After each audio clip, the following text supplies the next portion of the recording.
ಪ್ರಜ್ವಲ್ ರೇವಣ್ಣ ವಿರುದ್ಧ 42ನೇ ಎಸಿಎಂಎಂ ನ್ಯಾಯಾಲಯಕ್ಕೆ ಮತ್ತೊಂದು ಚಾರ್ಜ್ ಶೀಟ್ ಸಲ್ಲಿಕೆಯಾಗಿದೆ. ಕಿಡ್ನಾಪ್ ಆಗಿದ್ದ ಸಂತ್ರಸ್ತೆಯ ಅತ್ಯಾಚಾರ ಪ್ರಕರಣಕ್ಕೆ ಸಂಬಂಧಿಸಿದಂತೆ ಎಸ್ಐಟಿ ಅಧಿಕಾರಿಗಳಿಂದ 113 ಸಾಕ್ಷಿಗಳನ್ನೊಳಗೊಂಡ 1632 ಪುಟಗಳ ಚಾರ್ಜ್ ಶೀಟ್ ಸಲ್ಲಿಸಿದ್ದಾರೆ.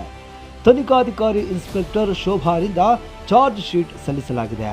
ಇನ್ನು ಪ್ರಜ್ವಲ್ ಪಾಪಕೃತ್ಯವನ್ನ ಚಾರ್ಜ್ ಶೀಟ್ನಲ್ಲಿ ಉಲ್ಲೇಖಿಸಲಾಗಿದೆ. ಹೊಳೆ ನರಸೀಪುರದ ಕನ್ನಿಗಡ ತೋಟದ ಮನೆಯಲ್ಲಿ ಏನೆಲ್ಲ ನಡೀತು ಅನ್ನೋದನ್ನ ಉಲ್ಲೇಖಿಸಲಾಗಿದೆ.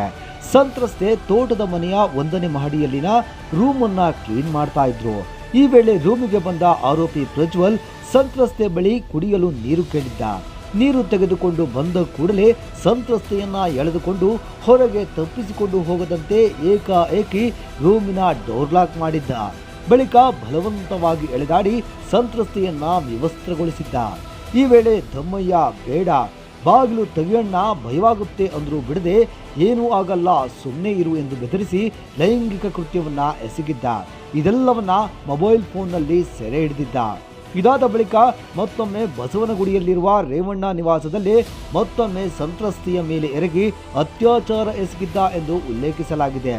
2 ಬಾರಿ ಅತ್ಯಾಚಾರ ಎಸಗಿದಾಗಲೂ ಅದೆಲ್ಲವನ್ನು ಪ್ರಜ್ವಲ್ ರೆಕಾರ್ಡ್ ಮಾಡಿಕೊಂಡಿದ್ದ. ಅತ್ಯಾಚಾರದ ಸಂಗತಿ ಬಾಯಿಬಿಟ್ಟರೆ ಈ ಎಲ್ಲ ವಿಡಿಯೋಗಳನ್ನ ನಿನ್ನ ಮಗನಿಗೆ ಕಳಿಸೋದಾಗಿ ಬೆದರಿಸಿದ್ದ. ಹೀಗಾಗಿ ಮಾನ ಮರ್ಯಾದೆಗೆ ಅಂಜಿ ದೂರು ನೀಡಲು ಸಂತ್ರಸ್ತೆ ಹಿಂದೇಟು ಹಾಕಿದ್ರು. ಹೀಗೆ ಬೆದರಿಸಿ ಮಾಜಿ ಸಂಸದ ಪ್ರಜ್ವಲ್ ರೇವಣ್ಣ ಸಂತ್ರಸ್ತೆ ಮೇಲೆ ನಿರಂತರವಾಗಿ ಅತ್ಯಾಚಾರ ಎಸಗುತ್ತಿದ್ದ ಅಂತ ಉಲ್ಲೇಖಿಸಲಾಗಿದೆ.